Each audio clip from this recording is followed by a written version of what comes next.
បងប្អូនខ្ញុំមានឲ្យઅંદરសូត្រ4ប្រខ្មៅតង់1ប្រសិទ្ធ4ប្រភេទឡាស្អាតធម្មតាអត់មានអបសិនទេបងតម្លៃទុនទៅលើគុជទៅលើចង្គៀងថ្មីចេះប៉ាឡេភ្នំពេញសបកកង់ថ្មីឡានស្អាតអត់បុកអត់ប៉ះមានការធានា2ការ៉ាស់ទៅលើប្រអប់លេខទៅលើជើងធំលើរយៈពេល1ខែបងមកមើលគ្រឿងក្នុងមកវាវិញដៃជើងស្អាតណាសូមពូកសូមអីមកកាផ្លែដៃជើងអីមកអែបងប្អូនថ្មីតានេះឲ្យបងប្អូនណាបាយទៅមើលកញ្ចៅរបស់វាកញ្ចៅទ្វារស៊ីតរបស់វាគឺអត់មានប៉ះធ្វើអីទេនេះកែមថ្នេស៊ីតវានៅទាំងអស់នេះសូត្រ4នៅស្អាតថ្នេ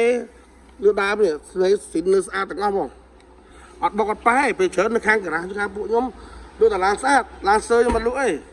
ហើយមានការធានាចេញពីការ៉ារយៈពេល1ខែទៅលើជើងក្រោមទៅលើប្រអប់លេខបងមលក់ក៏បានទិញលុយសុទ្ធក៏បានមកបញ្ជាក់នៅខាងក្រោយខ្ញុំមានប្រជាប់មួយកាមេរ៉ា360មួយទៀតបងប្អូនថាលេខភ្នំពេញ 2AX តែធម្មតាអត់មាន full option ទេបងហើយតម្លៃវាទុន10000ជាងឯងហើយ